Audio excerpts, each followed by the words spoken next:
Yeah. So okay. So this is my presentation part about the barriers that certain target groups have in sport. So the first one we got is women. So I Okay. spoke about one of the problems is the lack of role models that women have had over the years. Mhm.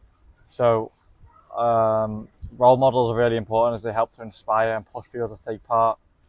Role models give people someone to look up to, especially Mhm. like children. For example, for over 100 years, young boys have looked up to their favourite footballers and pretend to beat them in their back garden and when they're playing the football themselves. Oh, Whereas cute. girls haven't really had any role models since they've been lacking publicity or women's football hasn't really been endorsed. I agree. But in the recent years, since women's football has been broadcast more, these girls have had role models and they've been watching, for example, the success of the England women's football team Yeah. on TV, and it means that girls have increased playing football by 56% according to the FA. That's good. That's So yeah, very good. so I would say that they need to just keep pushing the publicity on women's football, trying to get more people into the games. Maybe they could do like joint season tickets or something, where if you like have a season ticket for one team, maybe you can charge a bit more and they can also go and watch the women's team in the same price. I Yeah. don't know. But just getting more eyes on women's football to increase the publicity, and then there'll be more role models for Yeah. the young girls to play. Uh, Then another problem we had was in Tenerife specifically. There are only a few girls teams, and these are open age. So that means girls like after the age of 14 could be playing against women who are 30. Obviously, is not ideal, and this can be very off-putting. And like young girls don't really want to be getting physically dominated by some old woman. So what can we do to improve this situation? We need to get the numbers increasing. So we need to get more numbers, and that means that people would be able to play against either their own age or similar age. So I think that the amateur girls football clubs such as Charco del Pino, El Medano, Furia Verona should go into the schools and speak to the young girls so they can advertise their club, and that way they're giving more awareness to the girls who may go and join that team play, and then we're just it's a snowball effect. The more girls that go, then they'll tell their friends to go, and more and more and more. And that, like we see with the pyramid of participation in sport, the more people going in at the beginner stage means that the pyramid will get wider, and at the top there'll eventually be more elite women footballers. So that was my thing for women. Do you have any questions on that or not? no, No. Okay. we covered it. Pretty much covered everything.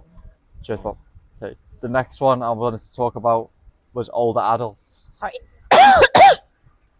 Was older adults. Excuse you. Thank you. Was older adults. Old people being isolated is a big cultural problem. I'd say it's more so a problem in England than in Tenerife. Here in Tenerife, you often see old people playing cards at like the local football club or just sitting outside the bank on the bench, literally socialising and mixing with other people. However, in England, this doesn't go on. One of the main factors is because it's cold.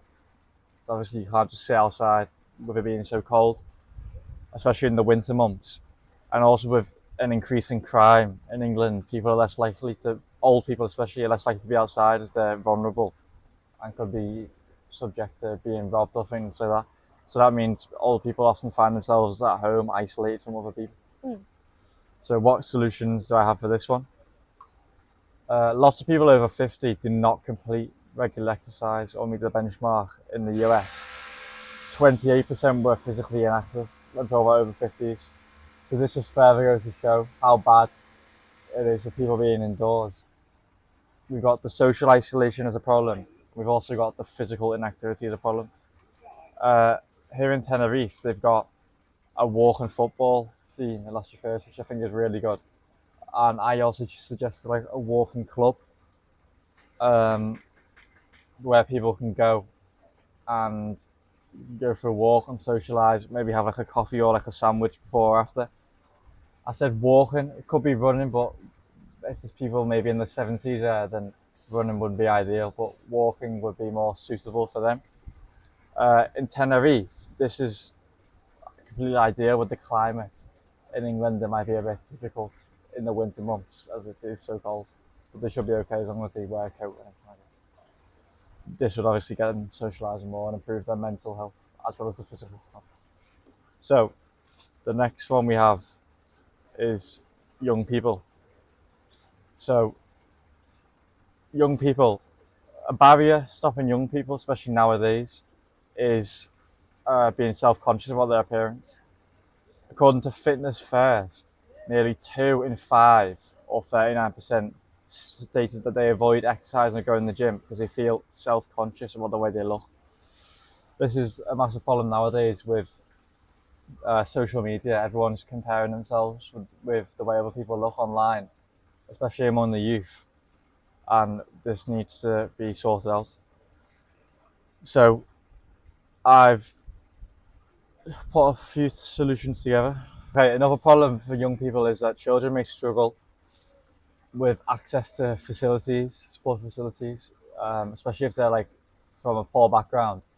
They may struggle for transport getting to and from, especially if this can be the case if it's not in their local area, if they don't have access to these things. Like some places have like local parks where they can go and play sport and train, but maybe if there's not, they don't have this opportunity. And a lot of parents also don't do any exercise or sport. So if the children, are looking at these, then they're less likely to do so themselves.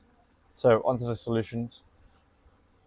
Yeah, like I said, there's a multitude of factors that keep young people from taking part in sport. If parents are physically active, then it's likely that the children will follow suit and fail to be physically active. We already learned from Albert Bandura's social learning theory, which explains that children follow the behaviour of adults, especially same-sex adults. So if a young daughter has a mum who doesn't do sport, she is less likely to do sport. Fact. How can we make this better? Well, more work needs to be done for the education of parents and to understand the need of exercise, the physical benefits, the mental benefits, the consequences of not doing exercise. This can be done from like the HR rep in office jobs, adverts on the TV, government workers going to workplaces and things like this. It's very important. Now, the other problem I said was the access to facilities. Now, in Tenerife, there is some, but there could also be more. Like parks for people to go to do exercise. There should be parks, courts, and affordable gyms in every town. There isn't, and obviously that if there's not even facilities accessible, then that makes it less likely people would even go there. Another idea to help combat this is that professional football clubs or sports clubs, such as, if I was to say Liverpool, for example, we could have Everton and Liverpool do free sessions in the cities. So